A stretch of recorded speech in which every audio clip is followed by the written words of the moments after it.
السلام عليكم متابعينا، شلونكم؟ عساكم بخير. طبعا مثل ما قلت لكم اني نزلت لكم شورت وسوفت لكم المواد الكامله مالتي، قلت لكم ايش راح اطبخ. طبعا اكيد البعض منكم عرف اني ايش راح اطبخ. حبايب قلبي ان شاء الله نويت اطبخ ولاول مره، فعلا اول مره وببيتي اطبخ القيمه العراقيه النجفيه، ان شاء الله راح اسويها. طبعا حبايبنا كل ما طبخته اكيد، لكن القيمه هالمره غير ان شاء الله. ضبطتها وراح تشوفون انتم الخطوات مالتي. عندنا الكيلو ونص مالت اللحمه، انا طبعا نقعته بمي من البارحه وخليته بالثلاجه، وشوفوا متابعيني صار مثل الثلج ابيض. نظفته وراح اعرقه هسه. وهنا عندنا شنو؟ عندنا هنا البصل متابعيني، مثل ما تشوفون احنا سوينا البصل شرائح، هاي الطريقة مالتنا ان شاء الله حبايبنا. والحمص طبعا منقع من البارحة ومغسول. وان شاء الله متابعينا هذا الفيديو طبعا القيمة على مود 40 مال ابا عبد الله سلام الله عليه وسلم. ان شاء الله رب العالمين يتقبل منا ومنكم صالح الاعمال. فهسه حبايبنا شنو؟ مثل ما تشوفون سوينا البصل شرائح وراح نحمر اللحمه، وان شاء الله متابعيني انتظروني على الخطوه اللي بعدها. حبايبي صلوا على محمد وآل محمد. طبعا رجعنا لكم ويا الحمسه مالتنا، شوفوا لنا اللحمه شلون صارت ويا البصل، حمسناها حمسه زينه. شوفوا لنا حبايبنا ما شاء الله بحيث نجحت اللحمه. كملنا اجيناكم ويا الحمص مالتنا، الحمص مغسول ومنقوع من البارحه، وبدلنا المي مالته اكثر من مره بحيث المي صار صافي مالته. هسه ان شاء الله ايش راح نسوي؟ نقول بسم الله الرحمن الرحيم ونضيفه ويا اللحمه. هذا طبعا كيلو واحد متابعينا مال الحمص. ونبلش شنو ان شاء الله متابعينا؟ نمزجهن سويه.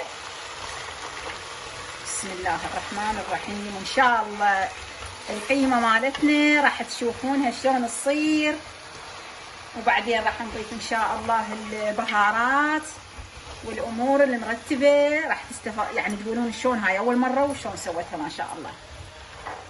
صلوات على محمد وآل محمد. هسه متابعينا ايش راح نسوي؟ راح نضيف المي الحار. بسم الله الرحمن الرحيم. طبعا المي لازم يكون حار متابعينا. ان شاء الله حبايبنا تقريبا ساعتين ونص ان شاء الله على نار ناصية نخليه. خليكم على الخطوة اللي بعدها.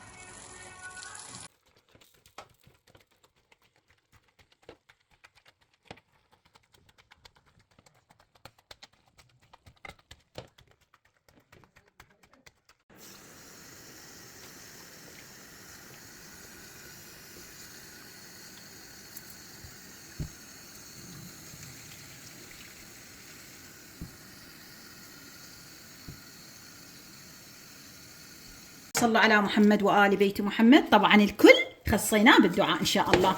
شوفوا شلون هرسناها هسه مرتبه. صلوات على محمد ان شاء الله بميزان حسناتنا، ورب العالمين يتقبل من عنده ان شاء الله. شلون صار بس كل احنا قاعد نتعاون ما شاء الله على مود حتى ينمرد عدل. وهذا التمن مالتنا صلوات على محمد راح نسويه على قسمين لان ما يكفي الجدريه مالته. وان شاء الله حبايبنا انتظرونا على الخطوه اللي بعدها. هسه حبايبي اجيناكم ويا المعجون. طبعا هنا عندنا 4 خواشيق مالت معجون راح نضيفه هنا. بسم الله الرحمن الرحيم. والبهارات هسه اشوفكم اياها حبايبنا. صلوات على محمد وآل محمد.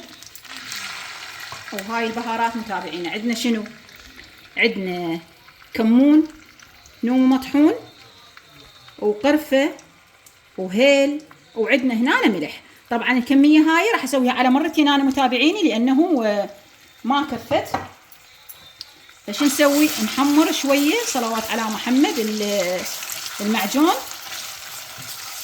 هاي المعجون متابعينا، والتمن مالتنا قاعد يغلي ما شاء الله، والملح مضبوط حتى ان شاء الله احط الجدريه الثانيه همات. وشون صارت؟ شوفوا متابعينا شلون صارت ما شاء الله. هرسناها هرس، الشباب هم هرسوها ويانا طبعا. صلوات على محمد وآل محمد. إن شاء الله يا ربي سهمكم العافية حبايبنا. إن شاء الله القيمة مالتنا النجفية المضبوطة صارت بعون الله. هسه كملنا المعجون وحمار، راح نضيف هاي حبايبنا البهارات. بسم الله الرحمن الرحيم كاملة. ان شاء الله حبايبي راح اخليها على اللحم والحمص وارجع اسوي نفس الكمية وهمات اخلي عليها. انتظرونا حبايبنا. رجعنا لكم ويا القيمة مالتنا صارت فتشي صلوات على محمد رهيبة. البهارات والشغل المسنع وتمنا والسفرة ما شاء الله عامرة بالموجودين والخضرة هاي العراقية المرتبة. سيهمكم العافية إن شاء الله في الدعم على مود حتى تجيكم فيديوهات جديدة.